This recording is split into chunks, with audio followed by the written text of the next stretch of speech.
ladies and gentlemen, and thank you for watching the show. This is your Top Think Tanks review. I'm your host, Bryce Dolan. Now, the Center for American Progress reports that the U.S. government and independent cybersecurity firms determined earlier this year that Russia took unprecedented steps to manipulate the American public during the 2016 presidential election.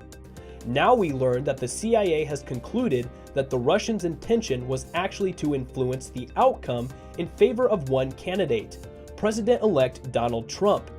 This new and alarming development, coupled with Trump's refusal to accept that Russia had any role in the hacks, requires a thorough, credible, and bipartisan investigation by an independent commission.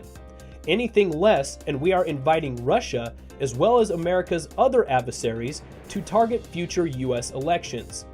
The purported hacker, Guccifer 2.0, released more than 2,000 files from the DNC. This release prompted an army of investigators, including old-school hackers, former spooks, security consultants, and journalists, to engage in an unprecedented open-source counterintelligence operation. What they found also linked back to Russia. One of the leaked files had been modified using Russian language settings by a user who went by the name of Felix Dzerzhinsky, the long-dead founder of the Soviet secret police. And one of the computers used in the hack was traced back to public data on a 2015 Russian hack of the German parliament. Now, if this was just the US intelligence community issuing a statement accusing Russia of involvement in these hacks, it would be appropriate to be skeptical. But that is not the case here. The government's conclusion is backed by independent cybersecurity companies and private individuals who examined the actual files that were hacked. The public information supports the US government's conclusion. Russia hacked the election. That makes President-elect Trump's recent statements even more troubling.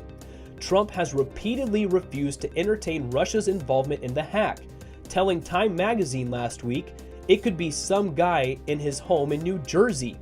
When confronted with the new CIA conclusion, Trump called it ridiculous and said, "I don't believe it." Trump's transition dismissed the CIA as the same people that said Saddam Hussein had weapons of mass destruction.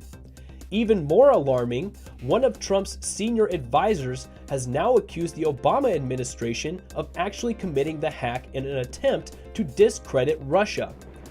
So, ladies and gentlemen, here we go, round and round and round with Mr. Trump and his administration. So the CIA and independent cybersecurity firms and private individuals are telling you that Russia was involved in the hack during the presidential election. And President-elect Trump just says, nope, no they didn't, that's ridiculous, I don't believe it, show me proof, I don't believe it. Well, we have all the proof we can show you, Mr. Trump. Russia was involved whether you want to admit it or not. And an investigation must be done so 1, Russia doesn't do it again, 2, other countries don't do it for future elections, and 3, to figure out if the hacks really helped determine the outcome of this election. How are we really going to do that?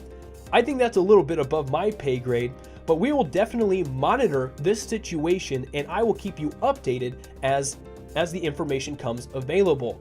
This is a very interesting situation. The president-elect, before he's even inaugurated into the White House, is discrediting the intelligence community. And not just the intelligence community, but independent cybersecurity firms and private individuals whose forte is cybersecurity. So who knows what's going to happen and who knows if this really happened. The evidence shows that it did, but the new leader of our country says he doesn't believe it. Like I said, we'll keep a close eye and monitor and see what happens, and I'll let you know what comes about of this situation. Now, ladies and gentlemen, if you want to read this article in its entirety, you can find the link below in the description, and I encourage you to check it out. While you do that, make sure you subscribe to the YouTube channel so you can get notified every time a new video is posted. Make sure you give our Facebook pages a like and follow us on Twitter.